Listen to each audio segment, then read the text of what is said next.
Hi, welcome everyone. Today we'll be talking about the last life processes. We have already reached to the end of a chapter, and so today we'll be talking about excretion. So to start with, what is excretion? Excretion is an important biological processes, or it is an important life processes through which the poisonous or toxic nitrogenous waste is given out of the body, may it be human body or plant body.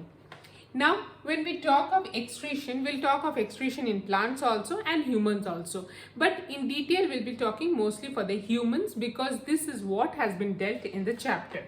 When we talk of excretion in plants, the plants have 3 or 4 kinds of excreta which is given out from the plants. For the process of photosynthesis, oxygen is given out as a byproduct or a waste product. From the process of respiration, carbon dioxide is given out as a byproduct or a waste product. And through the process of transpiration, water is given out as a waste product. And finally, we know also some exudates which acts as waste product for the plants like gums, tannins, resins, latex, etc. Now when we move to humans, humans have their different organs for excretion. Like when we talk about excretion in humans, the first thing we remember is skin. The skin gives out or excretes out in the form of sweat. When the sweating occurs, some portions of urea along with water and salt is given out of the body. The body actually loses some of its nitrogenous waste. Then we'll talk about lungs also. During the process of breathing, carbon dioxide is given out as a waste or a byproduct for the process of respiration. And finally, we'll talk about kidneys, where the process of excretion takes the only place where all this nitrogenous waste or nitrogenous poisonous toxic materials from the blood is taken out. The blood is made pure and this urea is given out in the form of urine. Excretion or excretory system in humans. This is an excretory system that we know for the human beings. It is there consisting of a pair of kidneys, a pair of ureters, a urinary bladder, and finally a urethra. Now here we see that here there are two, the aorta and the vena cava, and this is the renal artery and this is the renal vein. So basically when the blood comes, the blood consists of the nitrogenous waste. The blood consists of the nitrogenous toxic waste, that is urea. It comes into the kidney. The kidney filters out. The kidney does the process of filtration. It has millions and millions of very minute structures inside the kidneys called nephrons, which helps in separating out the blood from that of the urea. So the work is done by the nephrons. So here it is done in these kidneys. We'll talk about it later. So here it is done in the kidneys, and the blood which is pure, which has been from which the urea has been removed, is again transported back to the heart. And while the urea or the nitrogenous waste is given out and it travels through the ureter and it is stored in the urinary bladder. Once the urinary bladder gets filled up, it is given out from the urethra. So kidney produce urine, and from the kidney it passes on to the urinary bladder from the ureter. The urine is stored in the urinary bladder until it is given out through the urethra. So this is a very common structure, and this is a very common question that we get for life processes, and that too in excretion. This is very simple, but we must know the diagram and the work or the function of each of the part of the excretory system in humans. Then this is very easy. It doesn't have anything complicated. It is the kidney following the ureter, urinary bladder and urethra. The kidney filters out the blood from the urea or the urinary waste, and this transfers and come on to what happens, that nitrogenous waste is transported from the kidney to the urinary bladder to the ureter, and finally when the urinary bladder is filled up, it is given out from the urethra. So when we were talking of excretion in human beings, I had told you that the kidney filters out the waste products. Now while talking, I had told you that there are millions and millions of tiny structures, they are called the nephron, which are present in the kidney. They are the structural and the functional unit of a kidney. They are the structural and the functional unit, and each of a nephron looks like this, is somewhat looks like this, which I have drawn. I will explain about how the urine is formed or how the process of urine formation takes place. The blood carrying the nitrogenous waste, the waste products, is brought and it enters into this capsule, this tubular or this cup-like structure, which is called the Bowman's capsule, and inside there are fine network of veins or capillaries, and this is known as the glomerulus. This cup-like structure is called the Bowman's capsule, and inside whatever this network of capillaries are there, the together is called the glomerulus. Now what happens here? The separation of the waste product from the blood takes place. So mostly the blood is consist of network of capillaries. So what happened that here the blood is separated out from the waste product. The blood filters, this glomerulus actually filters the blood through the process of ultrafiltration. This glomerulus filters the blood carrying the waste through the process of ultrafiltration or through the process of ultrafiltration. What happens? It is the blood that is get filtered over here. So what happens? The blood which is filtered, so when the waste products that is comes out, the waste product that comes out, it moves into this green tubes. It moves into these green tubes. This is a part of the nephron. So it moves into this. This whole coil structure is called the proximal convoluted tubule. This whole coil structure is called the proximal convoluted tubule. It moves into here. When it is moving, this after the process of ultrafiltration, the filtrate moves into here. That is basically the waste or the nitrogenous waste which has been removed by the process of ultrafiltration in glomerulus.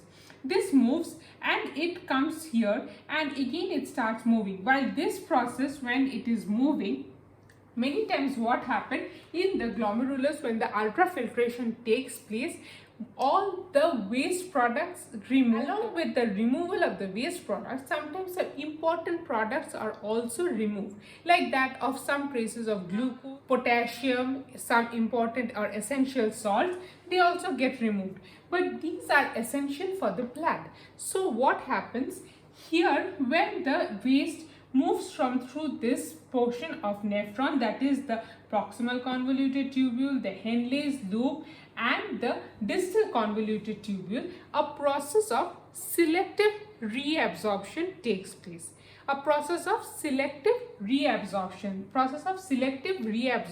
takes place. Now, what is basically selective reabsorption? This waste or this filtrate that is moving through the nephron consists some amount of essential items also, which is required by the blood. So what happens here, you can see with this red, I have engulfed it, the nephron, through this red tube like structures. These are nothing but they are peritubular capillary network.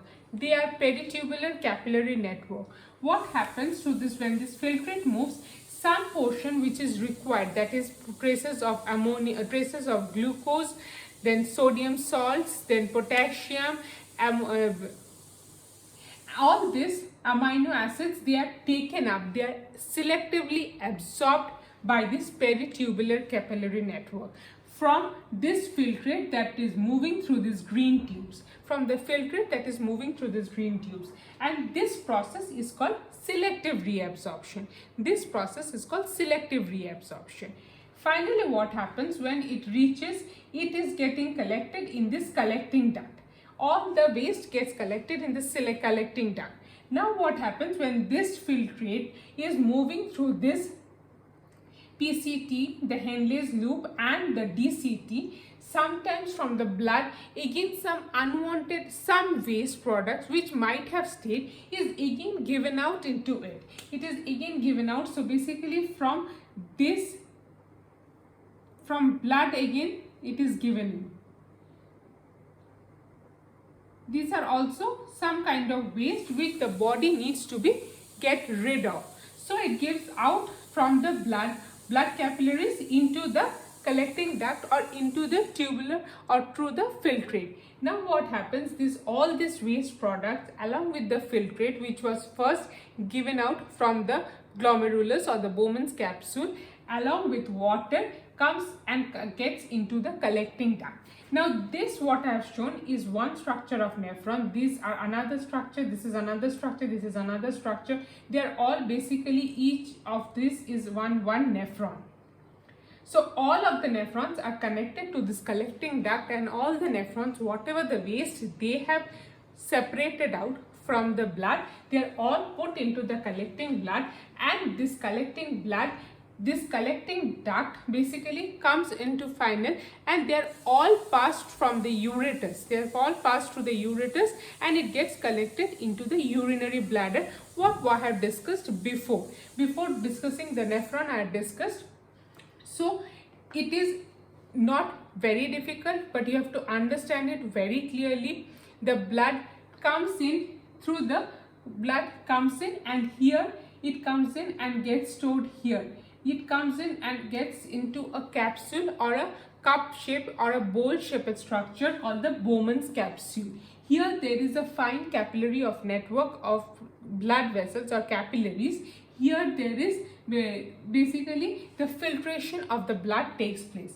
The glomerulus filters the blood through the process of ultrafiltration. Now after ultrafiltration, the filtrate that is containing the waste products are sent into the proximal convoluted tubule, and slowly it starts moving. While moving, another process takes place, that is selective reabsorption, because during the separation of the waste through the process of ultrafiltration, some important or some necessary elements required for the blood also comes out into the filtrate. That is like glucose, sodium salts, potassium salts, amino acids, etc. These are again taken back, or these are again reabsorbed by the peritubular capillary network, which remains surrounded throughout the nephron, and it is absorbed again by this capillary network through the process of selective reabsorption. And what happens, unnecessary things which might have remained in the blood which was filtered, it is again given out into this tubes or into these tubules of nephron, so that it finally goes and comes into the collecting duct, so that all the waste products from the blood is given out totally, so that it can be flushed out of the body. So here, along with the filtrate that was coming from the glomerulus, and along with the necessary other waste products also, which was given out through tubular secretion, along with water, comes and gets into the collecting duct, and it moves from the kidney, it moves through the ureters and reaches the urinary bladder. When the bladder is full, it is given out through the urethra. So this is how a nephron works, and this is how our kidney works. If we talk it in very minutely, this is how basically a small nephron works. There are millions and millions of nephron that is working. Everyone collects the waste which is finally removed from a body. We are going to talk about artificial kidney, or what is the purpose of artificial kidney, or we also call it as hemodialysis or dialysis. It is only used when a person's kidney has stopped working.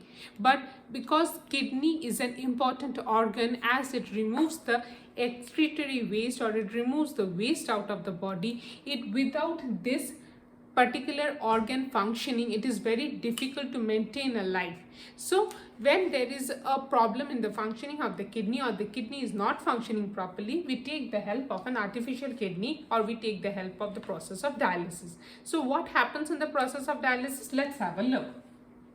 So dialysis is basically taking place. It involves a mat-like structure, a tubular structure made of multiple tubes, and these tubes are made up of a semi-permeable membrane. They are made up of tubing is made up of selectively permeable membrane, so that all the things are not at all stopped or allowed to pass through. It only selectively permits some elements or some things, and some things are not allowed to pass, because here we have to separate the blood from the waste and make the blood purify and again send it back to the body. This is the main work of this artificial kidney. So what happened, this is a tubular structure made of selectively permeable membrane, and through this fresh dialysate solution is made to flow into it. The blood or the impure blood taken from the patient's body is made to flow within these tubes made up of selectively semi-permeable membrane, and also the fresh dialysate solution. What it does, through the process of diffusion, the waste products from the blood is taken out, or is selectively removed from the blood. Through the process of diffusion, the waste products or the waste from the blood is selectively removed from the blood through the process of diffusion. And after this, the dialysing liquid comes and gets collected over here, containing the waste products from the blood, that is urea, excess of salts, etc., while the pure blood, or which has been purified through this process of dialysis or artificial dialysis, again goes back into the patient's body. This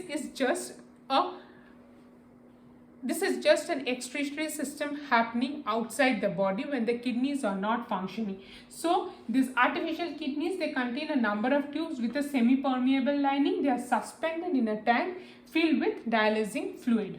This fluid has the same osmotic pressure. This fluid acts like that of blood. This has the same osmotic pressure as blood, but it is devoid of any nitrogenous waste. The patient's blood is made to pass through the tubes. And during the passage, the waste products from the blood is collected, or it is separated out through the process of diffusion, and the purified blood is again sent back into the patient's body. So this is how an artificial kidney works. And this is what it is done in the case of the dialysis. If your question is asked, explain the process of dialysis or explain how an artificial kidney works, this can be a proper solution. This can be an answer for how it is done. So we have already come to the end of a chapter excretion, because we have discussed here mostly the excretion in plants, the excretion in human beings, the excretory system in human beings, and we have also discussed the functional unit of kidney, that is the nephron, how the nephron works, the structure of nephron, everything we have discussed, and finally we have also discussed about the artificial kidney. So friends, if you like my video, please like, share and subscribe to my channel. And of course, if you have any doubt, if you want to clear out something, if you have any questions, please mention it in my comments box. I will surely come back to my next video will be on the questions about the full chapter life processes, because we have already completed life processes consisting of nutrition, respiration, transportation and finally excretion. We'll make it a comprehensive chapter or question discussion series. Thank you.